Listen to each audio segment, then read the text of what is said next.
Bonjour à tous, il est 13 heures à Abidjan. La pluie continue de tomber, vigilance et prudence. Maintenant, les titres de votre édition. Les prochaines rencontres de traités d'amitié et de coopération entre la Côte d'Ivoire et le Burkina Faso se préparent déjà. Sur le sujet, le Premier ministre a rencontré son homologue burkinabé à Ouagadougou.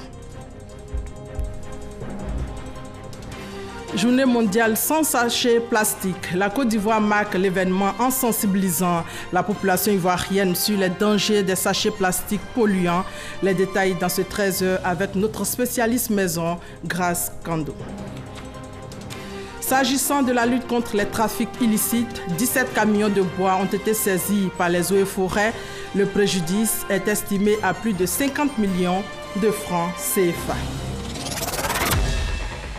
Bienvenue à tous. En Côte d'Ivoire, il y a des bébés qui sont violés, il y a aussi des enfants qui sont violés ou qui se prostituent. C'est un phénomène qui gagne du terrain. L'ONG SOS Violence Sexuelle a cherché à comprendre. Elle est allée sur le terrain. Elle a mené une étude rendue publique le 21 juin dernier. C'est pour en parler que nous recevons ce dimanche Dr Ossé Kwaku, enseignant-chercheur en psychologie à l'Université de Cocody et président de l'ONG SOS Violence Sexuelle. Bonjour, docteur. Bonjour, madame. On échange dans une trentaine de minutes, le temps pour nous de feuilleter les pages de l'actualité nationale et internationale.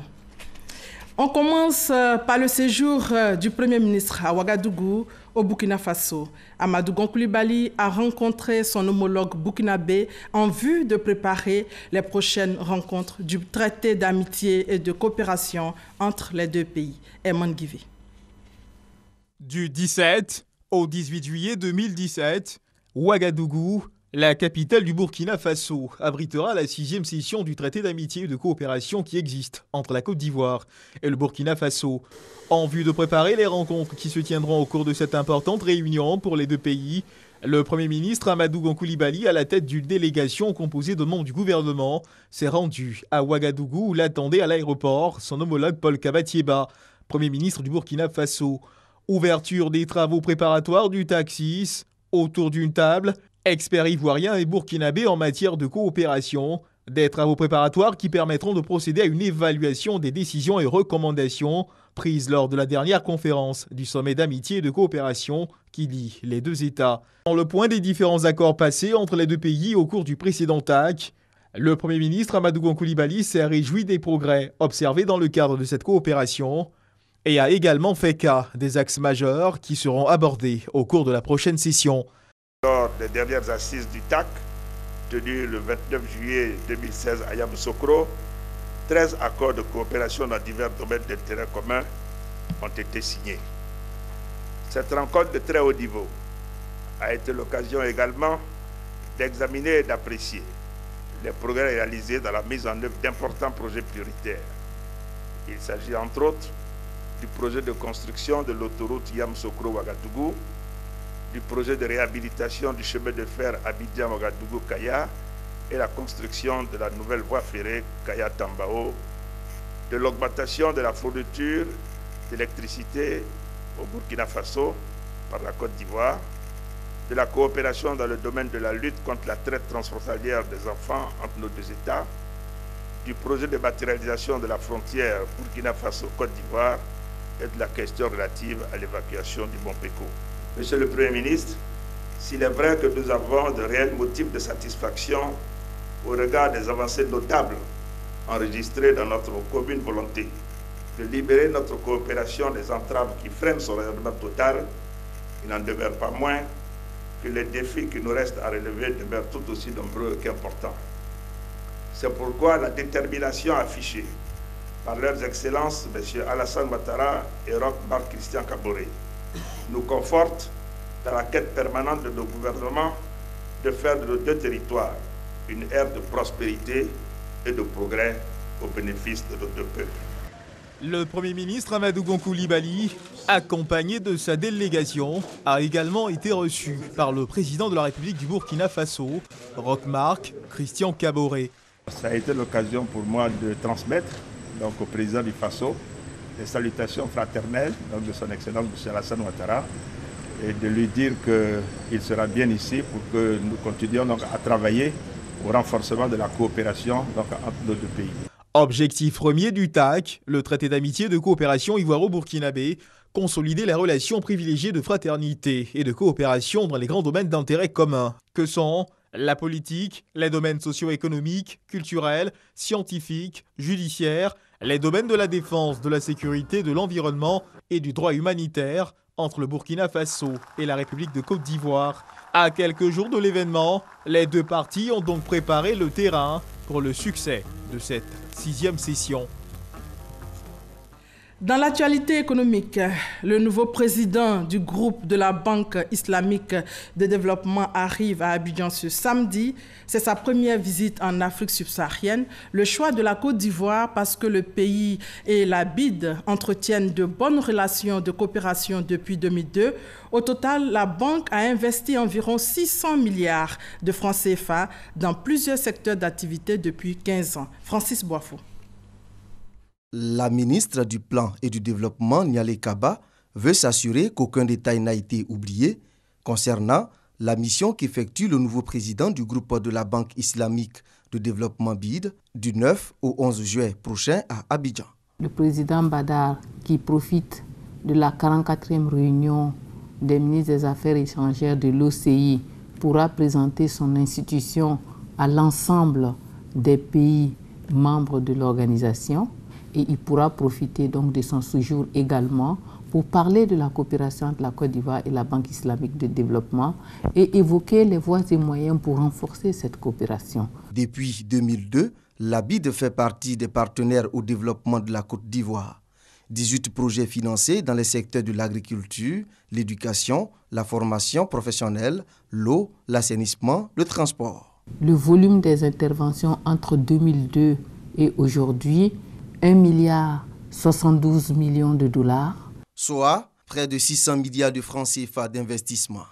Entre 2015 et 2016, le Trésor public, en collaboration avec la Société islamique de développement du secteur privé, membre du groupe de la BID, a levé 2 emprunts obligataires islamiques sukuk de 300 milliards de francs CFA pour financer les projets de l'État. Lors du groupe consultatif de mai 2016 à Paris, la banque s'est engagée sur la période 2016-2020 à injecter dans notre économie 1,8 milliard de dollars. Ce que nous attendons, c'est que la banque et nous-mêmes, nous puissions donc améliorer, performer nos méthodes d'intervention communes de façon à ce que d'ici 2020, nous puissions absorber ces montants importants. Sans doute, la réunion des ministres des Affaires étrangères des pays membres de l'Organisation de la coopération islamique OCI, à laquelle prendra part le nouveau président du groupe de la BID lundi, va plancher sur les procédures de décaissement de cette banque islamique. Le nouveau président du groupe de la Banque islamique de développement est attendu donc ce dimanche plus tôt. Séminaire de partage des connaissances pour soutenir les femmes d'affaires africaines. C'est une initiative du ministère de la Femme, de la Protection de l'Enfant et de la Solidarité en collaboration avec l'Agence japonaise de coopération internationale. Il s'agit de renforcer les capacités des femmes africaines en matière d'entrepreneuriat. Frédéric Oulaï et Abou Sanogo pour plus de détails. Des débats, des partages de connaissances et d'expériences pour renforcer les capacités des femmes d'affaires africaines en entrepreneuriat et gestion. C'est le sens de cette rencontre initiée par le ministère de la Solidarité, de la Femme et de la Protection de l'Enfant en collaboration avec l'Agence japonaise de coopération et qui fait de la question du genre une de ses priorités. L'égalité de genre et l'autonomisation des femmes sont des questions qui préoccupent la communauté internationale depuis plusieurs années. La Côte d'Ivoire n'est pas en reste, elle est également préoccupée par la question et c'est pour cela que les pouvoirs publics ivoiriens ont réaffirmé leur engagement pour l'autonomisation économique des femmes par l'adoption de diverses politiques.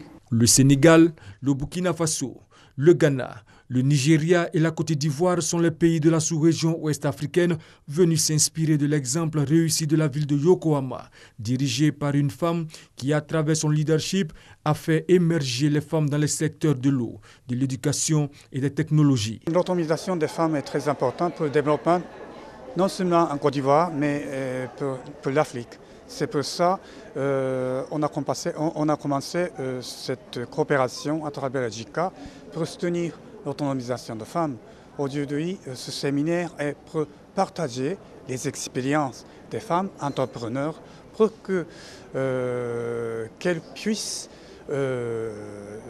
s'épanouir davantage dans les affaires. Cette rencontre va permettre l'amélioration de la gestion des affaires et d'accroître la productivité des secteurs d'activité dirigés par les femmes.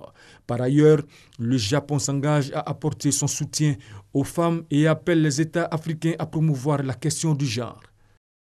On s'intéresse à la 3e édition du Salon international sur la relation client et l'économie numérique. Un salon placé sous le thème « La culture client au cœur de la transformation digitale de l'Afrique ». Davis Oyo et Abou Sanogo.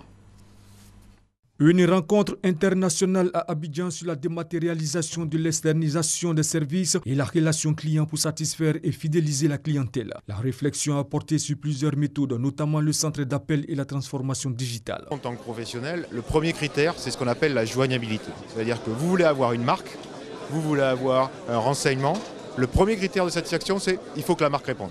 N'importe quand, en n'importe quelle heure. On sait très très bien que la satisfaction client aujourd'hui, c'est le nerf de la guerre parce que soit on évolue parce que nos clients sont satisfaits, soit on régresse. Outre la méthode des centres d'appel, s'ajoute la dématérialisation. Le salon parle de la dématérialisation qui est une façon de numériser l'information, c'est-à-dire le zéro papier. Donc aujourd'hui, au niveau de la Côte d'Ivoire, il y a des processus de passation des marchés qui sont dématérialisés. On peut par exemple payer ses impôts à partir de son ordinateur ou avec sa carte de crédit. La digitalisation aujourd'hui est en train de prendre de l'ampleur.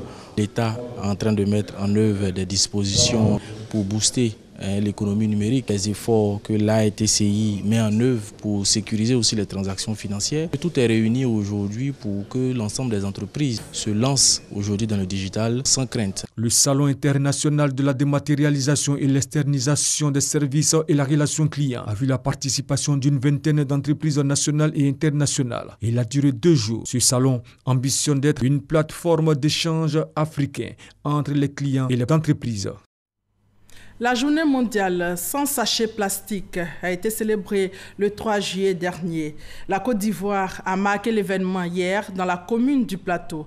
Il s'agissait de sensibiliser la population ivoirienne sur les conséquences des sachets plastiques polluants. C'était aussi l'occasion d'encourager les entreprises de fabrication de sachets pour une bonne reconversion. Grâce Kando.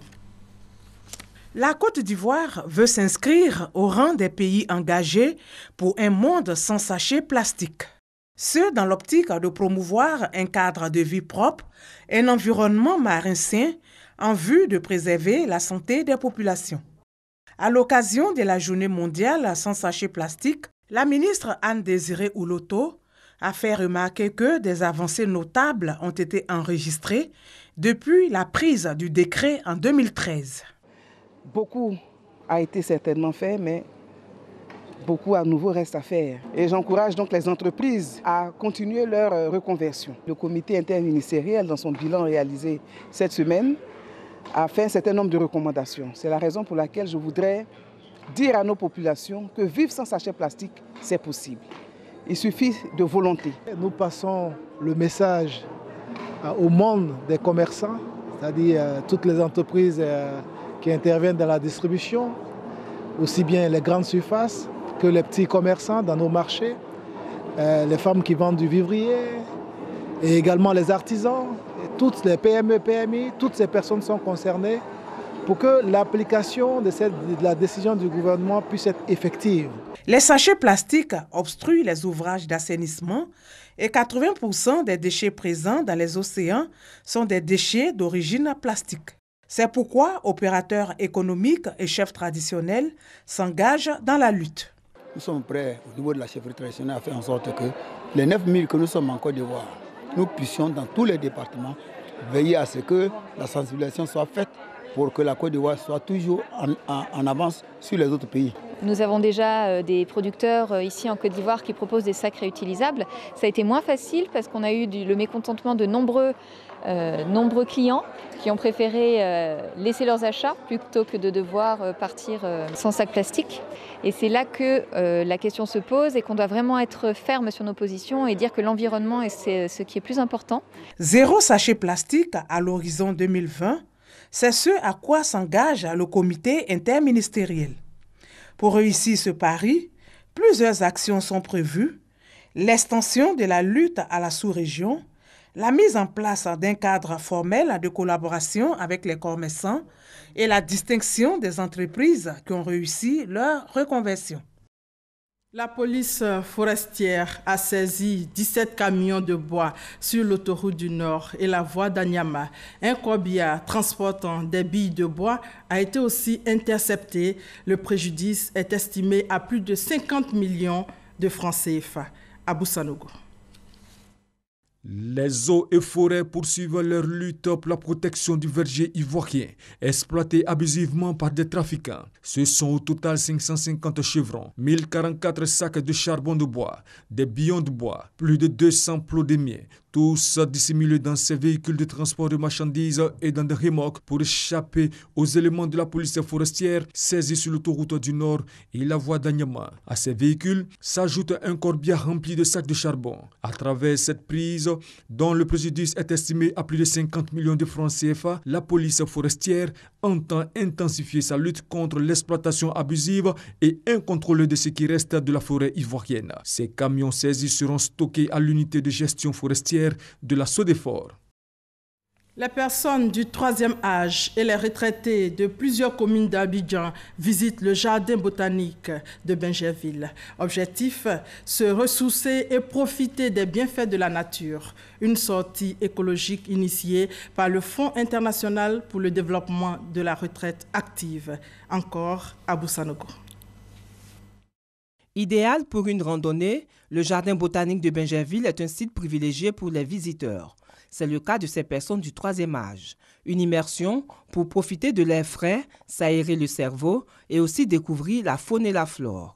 Journée récréative avec au programme des jeux et surtout une conférence de l'Université du 3e âge pour apprendre les secrets d'une bonne alimentation pour un cœur solide et en bonne santé. Alors, certains aliments peuvent être augmentés et d'autres, il faut les diminuer ou les supprimer. Alors, les aliments à augmenter, ce sont le raisin, la noix, l'oignon, les céréales complètes, l'orge, le seigle, la pomme de terre, la pêche, la fraise, les courges, les courgettes, noix de cajou, mangue, vin sans alcool. La banane a beaucoup de vertus que vous ne pouvez pas soupçonner. La banane lutte contre l'hypertension, contre l'angine de poitrine. Une sortie écologique appréciée par les retraités. Ça nous permet de quitter nos habitudes et de venir en pleine forêt pour respirer l'air pur, pour tuer le stress et puis rencontrer d'autres collègues retraités. Il y a des choses qu'on ne connaît pas avant, qu'on va apprendre, qui vont nous servir. Surtout alors il parle de l'alimentation, ça nous permet de savoir qu'est-ce qu'on peut manger et qui peut nous permettre de vivre mieux depuis longtemps. Les personnes âgées prennent une part de plus en plus grande dans l'effectif de la population actuelle. Conscientes, plusieurs associations sont créées afin de s'occuper particulièrement des retraités. Le FIDRA, le Fonds international pour le développement de la retraite active, s'est inscrit dans la dynamique de donner un nouveau sens à la vie de toutes ces personnes du 3e âge. Le reportage est plutôt signé Patricia Omou-Etia. À 13h19, on s'intéresse maintenant à la conduite en état d'ivresse. C'est un véritable problème à l'origine de plusieurs accidents. Que dit la loi en pareil cas? Quelles sont les mesures prises? La réponse à toutes ces préoccupations avec Chris Diomandé et Serge Collia. Cocody, cité Sogefia. Il est 7h. Nous sommes un samedi. Un automobiliste revenu d'une virée arrosée, se retrouve dans une position inconfortable. L'homme semble endormi et son état inquiète. Il faut attendre l'arrivée des sapeurs-pompiers et les forces de l'ordre pour le voir enfin réagir. Il s'agit d'un automobiliste qui revenait sûrement d'une fête et qui a pris le ravalement et qui s'est retrouvé là pratiquement dans le ravin. Alertés par les habitants du quartier, nous sommes déportés tout de suite sur les lieux, avons sécurisé le véhicule. Ce monsieur a visiblement un peu trop levé le coude. Au volant de sa voiture, il s'est finalement retrouvé dans cette cité au grand étonnement des résidents.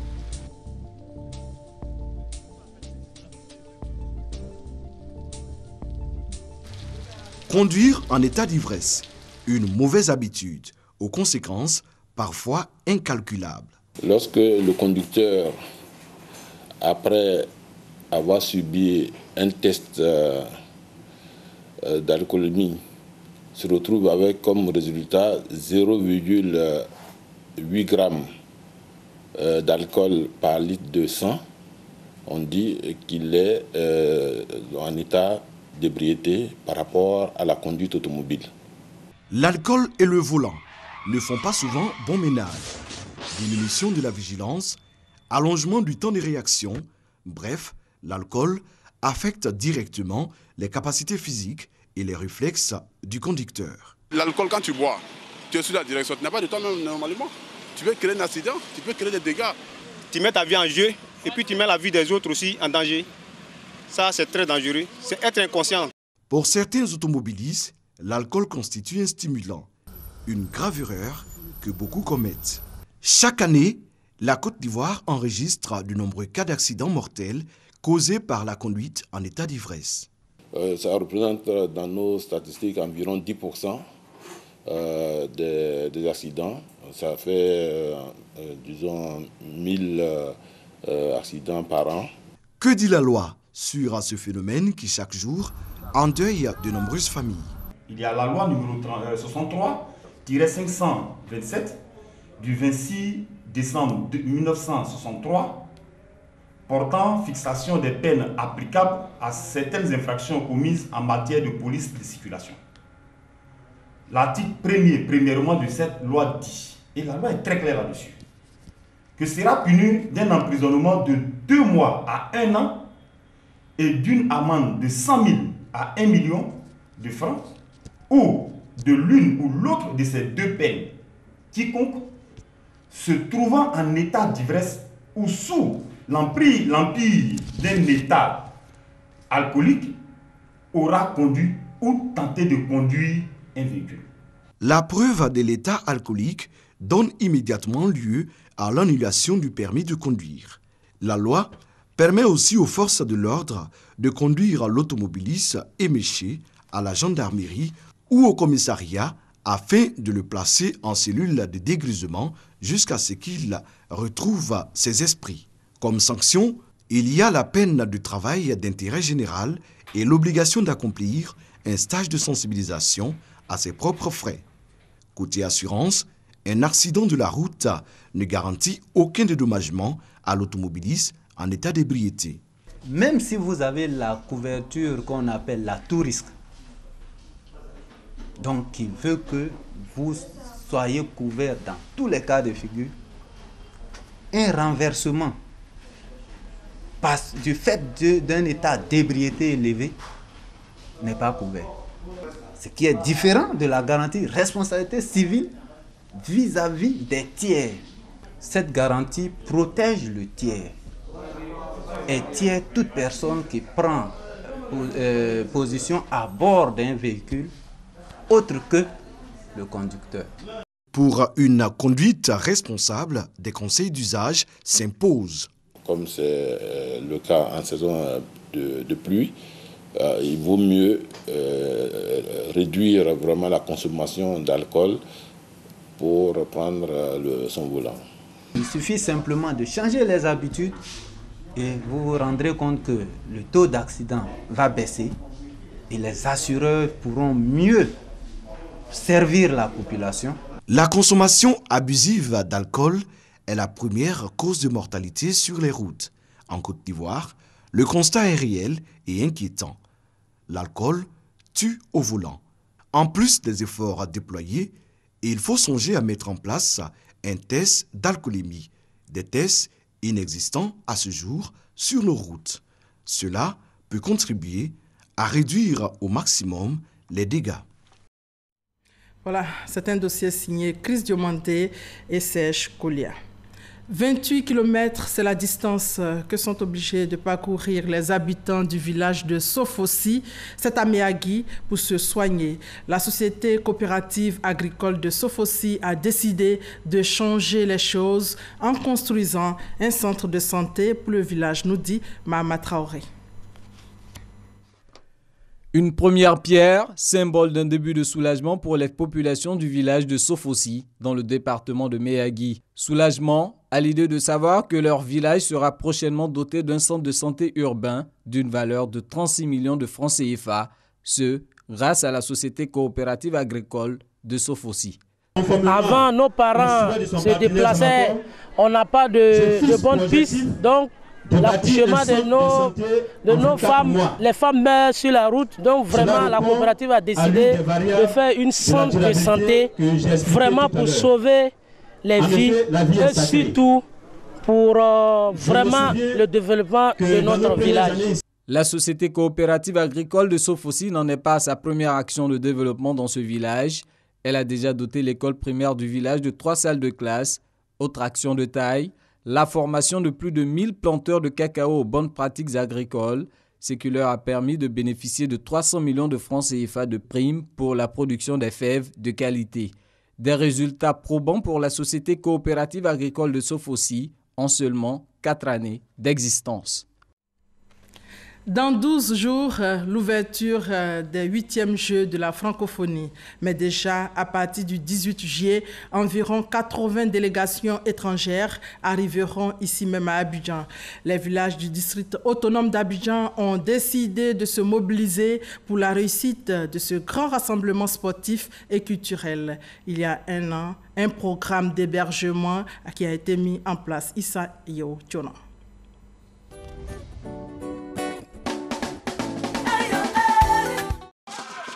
Adjo Francophonie, qui signifie en langue Hatchan, Akwaba Francophonie, est un programme d'accueil, de divertissement et de découverte de la culture locale pour les invités qui feront le déplacement en terre ivoirienne. Ils seront au contact des réalités du terroir le temps de leur séjour. Ces invités seront logés dans des familles d'accueil et partageront leur quotidien.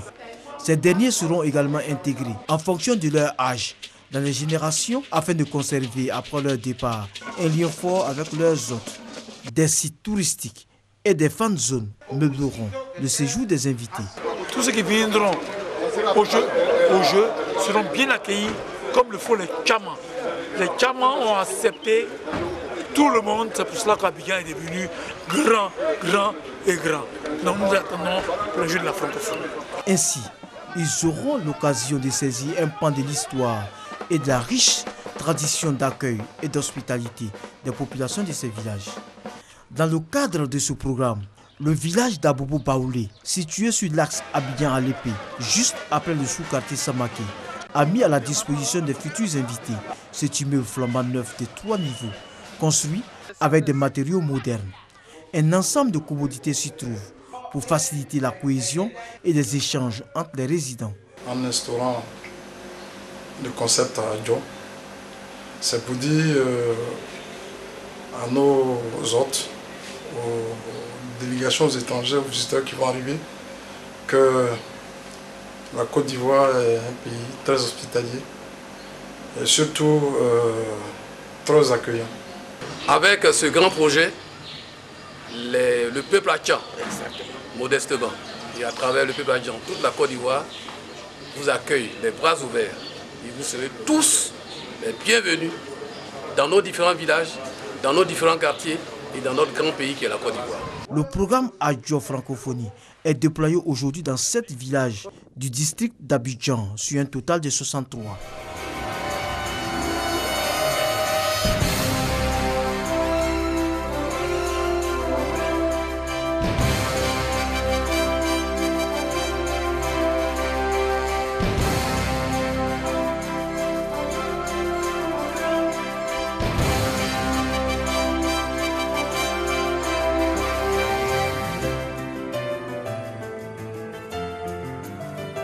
Outre Abobo Baoulé, les villages d'Aboboté, d'Anon-Kwakouté, d'Adjamé-Benjervi, d'Anan, d'Anoumambo sont également concernés.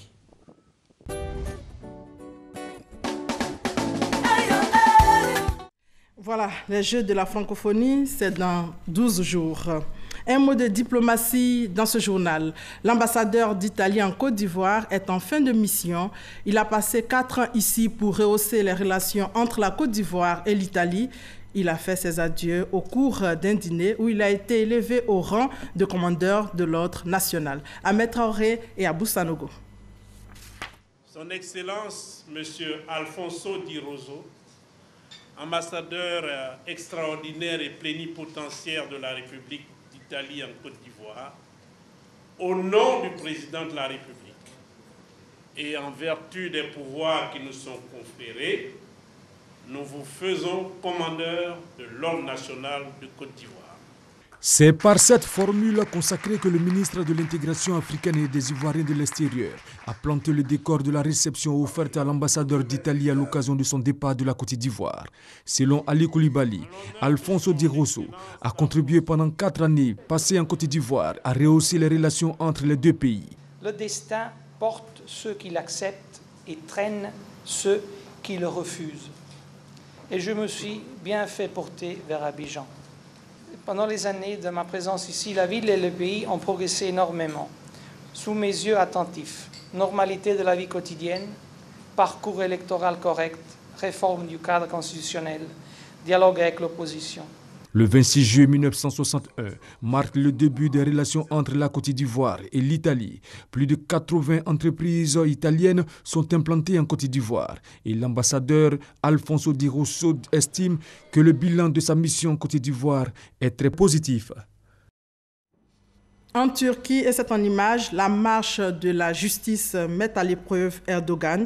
Quand le leader du principal parti laïque d'opposition a entamé une marche pour la justice, donc reliant Ankara à Istanbul, personne ne s'attendait à ce que la marche qui doit s'achever demain dimanche mette le président Erdogan en difficulté. Cela fait exactement 25 ans que la paroisse Saint-Jean-Baptiste d'Abobo à Vocatier existe. Une occasion pour les fidèles de cette paroisse de célébrer le jubilé d'argent et de faire le bilan de leur relation avec Dieu. Franck Quadio. 25 bougies pour marquer 25 années d'existence. Pour son jubilé d'argent, les fidèles de la paroisse Saint-Jean-Baptiste d'Abobo à Vocatier ont répondu massivement présents à cette messe commémorative. Dans la piété et l'allégresse, ils sont venus dire merci à Dieu pour le chemin parcouru. Il y a une maturation que notre paroisse a subie. Il y a un certain nombre de travaux qui ont été réalisés, mais il y a également des périodes de crise et de difficultés que nous avons traversées. Il était bon que nous puissions nous arrêter pour faire le point du parcours, du chemin que nous avons parcouru, afin de pouvoir tirer les perspectives. Ces 25 ans nous permettent véritablement de rendre grâce à Dieu pour tous ses bienfaits dans notre vie, dans notre existence en tant que personne humaine, mais aussi en tant que communauté. Et durant ces 25 ans, le Seigneur a beaucoup fait pour nous. Autre temps fort, la consécration de l'autel de la paroisse, une sanctification faite des mains de Monseigneur Bruno Kwame, évêque du diocèse d'Abengourou. Un honneur autant pour les paroissiens que pour le clergé de Saint-Jean-Baptiste. L'autel, c'est le lieu où l'on célèbre l'Eucharistie. C'est le lieu où le Christ se donne dans son corps et dans son sang, le lieu où on dit les prières qui montent vers Dieu. Alors ce lieu doit être consacré. À cette commémoration, les fidèles ont rendu hommage aux pionniers disparus ou encore en vie qui ont participé à la construction de la paroisse. Le jubilé d'argent était aussi la fête de la nativité de Saint Jean-Baptiste, saint patron de la paroisse d'Abobo à Vocatier. Il est l'heure du magazine du dimanche et notre invité est là pour parler d'un sujet qui préoccupe.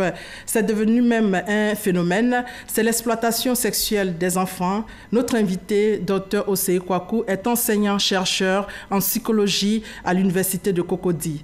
Il est aussi le président de l'ONG SOS Violence Sexuelle qui a mené une étude sur le sujet. Docteur, merci d'avoir accepté notre invitation. Merci à vous.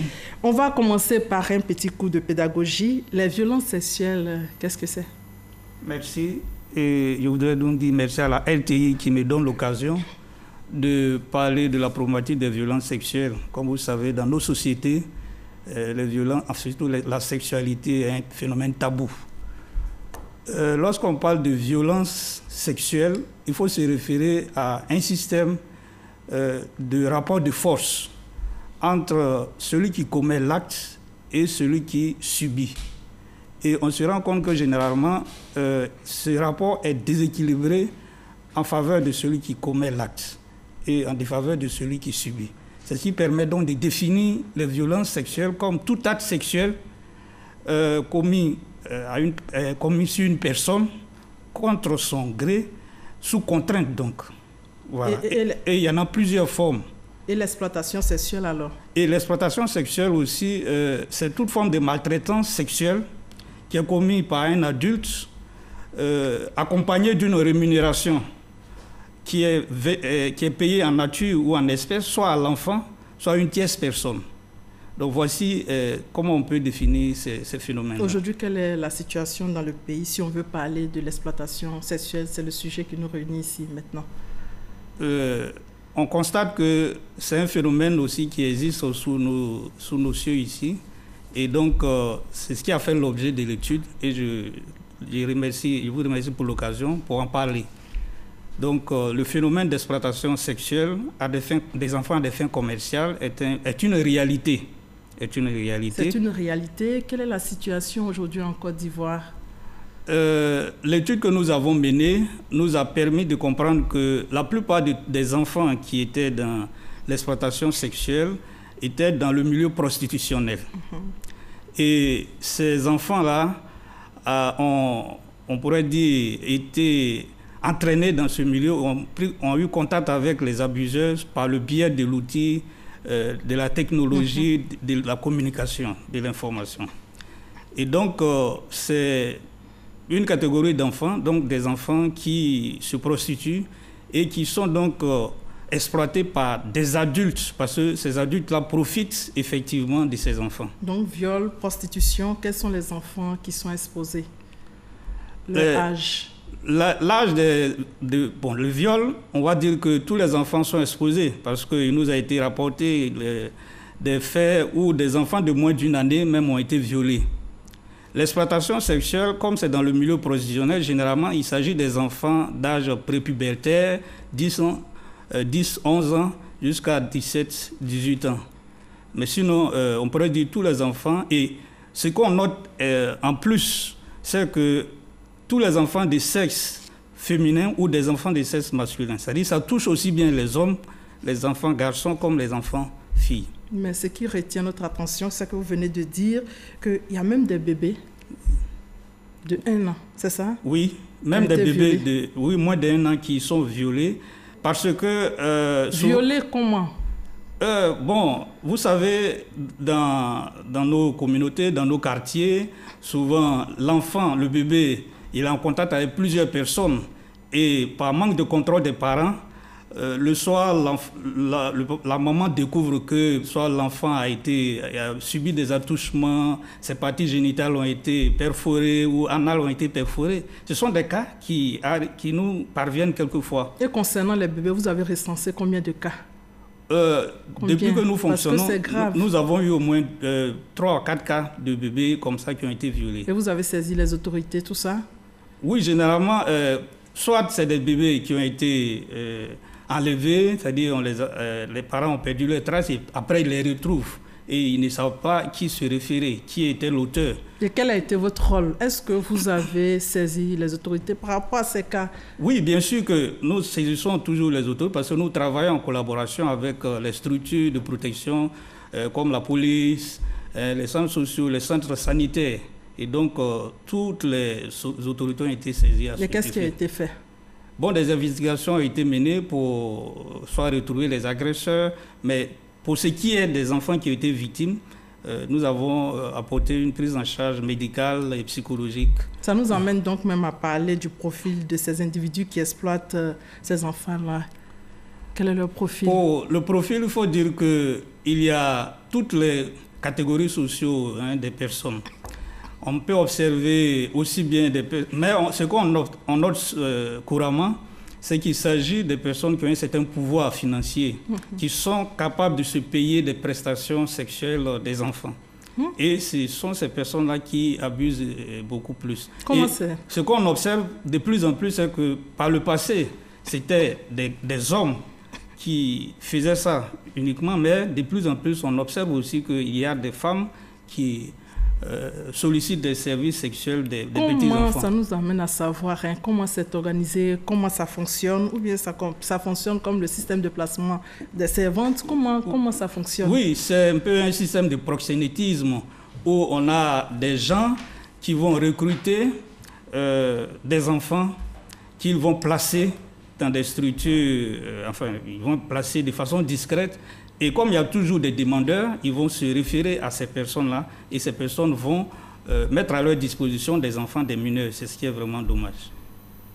C'est une situation qui concerne toute l'Afrique ou tout le monde entier, ou bien c'est la Côte d'Ivoire seulement? C'est une situation qui concerne tout le monde entier parce que, comme nous avons pu le constater, le problème d'exploitation sexuelle a préoccupé les humanitaires, les gouvernants depuis longtemps.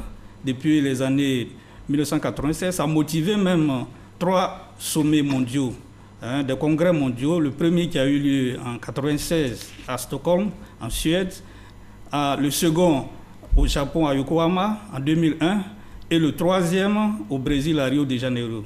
Et à tous ces sommets, il y a eu des déclarations au cours desquelles les participants s'engagent effectivement à lutter contre ce phénomène. Et le problème, c'est qu'on n'était pas encore sûr. On savait que c'est un problème qui existait, mais ce qui se manifestait de façon différente selon le contexte géographique. Et c'est ce qui a amené SOS Violence Sexuelle avec ses partenaires EDPAC France, ESPA Luxembourg, à commanditer cette étude-là. Et du coup, je signale que nous sommes avec Dr Osei Kwaku, président de l'ONG SOS Violence Sexuelle. Docteur, le phénomène touche aussi Benoué, c'est dans la région du Tonkpi. Sur place, nous dit notre correspondante Eve Boué, le gouvernement et des ONG se mobilisent pour lutter contre les violences sur les mineurs. Regardez. Il y a de cela quelques temps, la sonnette d'alarme avait été tirée sur la recrudescence des cas de viols sur mineurs à Benoué. Viols après lesquels les coupables restaient impunis, les règlements se faisaient pour la plupart du temps à l'amiable et les victimes n'étaient pas toujours prises en charge, faute de structures adéquates. Mais les choses vont peut-être changer. Le gouvernement, les ONG, les acteurs de la plateforme de lutte contre les violences basées sur les genres, les autorités administratives, la chefferie, les élus et les enfants. Tous se mobilisent pour la lutte contre les cas de viol dans cette partie de l'ouest du pays. Et, tour à tour sur la place publique de Benoué, l'on se succède, qui pour des communications sur les lois réprimant ce fléau, qui pour sensibiliser à la protection des droits des enfants. Et qui mieux que les enfants eux-mêmes pour en dire plus? La présidente du Parlement des enfants pour la région du Tonkpi plaide pour que les droits des enfants soient respectés et que des solutions adéquates soient trouvées aux violences qui leur sont faites dans cette région. Les enfants matérialisent leurs souhaits par ces pancartes expressives et des sketchs. Un signal fort pour la protection et l'épanouissement des enfants à Benoué. Nous avons mis en garde tout depuis le chef de canton, depuis les chefs de village, depuis les responsables communautaires, les églises, que quiconque ferait donc un jugement à l'amiable serait condamné et avec les auteurs. Le sous-préfet nous a dit, si vous trouvez des gens comme ça, envoyez-eux chez nous et puis on va les envoyer à la gendarmerie. Outre les cris de cœur et la sensibilisation, il est annoncé l'ouverture prochaine d'une structure adéquate à Zouagné pour la prise en charge holistique des victimes. J'ai les agents que j'ai affectés pour ouvrir un complexe socio-éducatif. Leur rayon d'action s'étend jusqu'à Benoué. Ne vous en faites pas. Donc, dès que vous avez un cas de violation des droits des enfants, il faudra tout simplement saisir le complexe socio-éducatif de Zouagné pour qu'ils viennent vous appuyer. Le combat n'est certes pas encore gagné, mais pour l'autorité municipale, c'est un pas de géant dans la lutte contre les VBG à Benoué. Notons par ailleurs que Caritas Mans et le centre social de Djoulabougou de Mans ont offert des dons en espèces et en nature à des survivantes de viols. Docteur, vous l'aviez entendu, le combat contre les violences sur mineurs n'est toujours pas gagné, a souligné notre reporter Eve Boué. Votre commentaire? Je dirais plutôt que c'est vrai que le combat n'est pas encore gagné, mais nous sommes sur la bonne voie.